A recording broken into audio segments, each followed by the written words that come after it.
Hello, my name is Ronald Alvarez.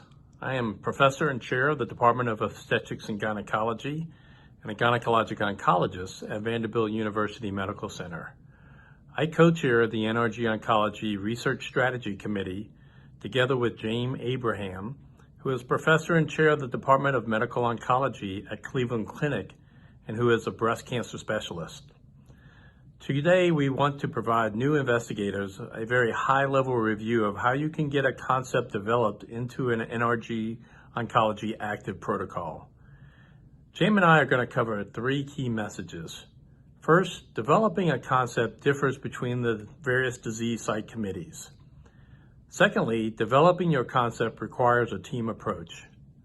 Lastly, concepts approved by disease site committees are vetted and prioritized by the NRG Oncology Research Strategy Committee. Jame Abraham is going to review the first 2 key messages. I'm Dr. Jame Abraham from Cleveland Clinic, Vice Chair of Research Strategy for NRG Oncology. I'm going to talk about 2 key points. First, developing a concept differs between the disease site committees. Concepts are emerged from an important and relevant scientific question and clinical need. It's important for you, particularly as a new investigator, to build a strong relationship with the chair and other members of the relevant disease committee.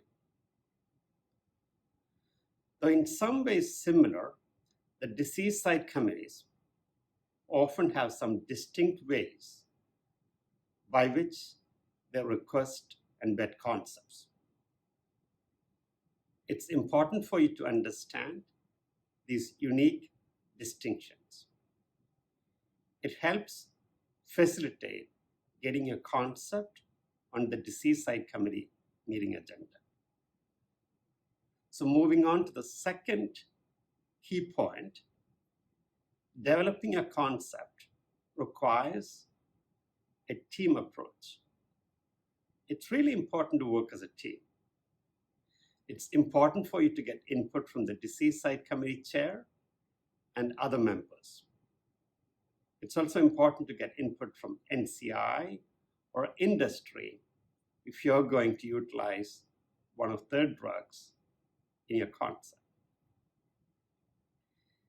It's really important to work with an NRG oncology statistician.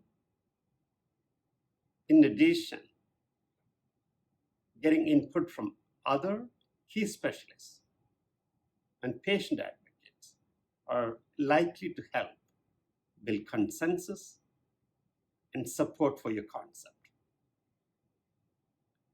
Listen to all constructive feedback from your team, both before and after you present it at the disease site committee. This will clearly help you further refine your concept, help it get approved by the disease site committee, and give it the best chance to be approved by the research strategy committee.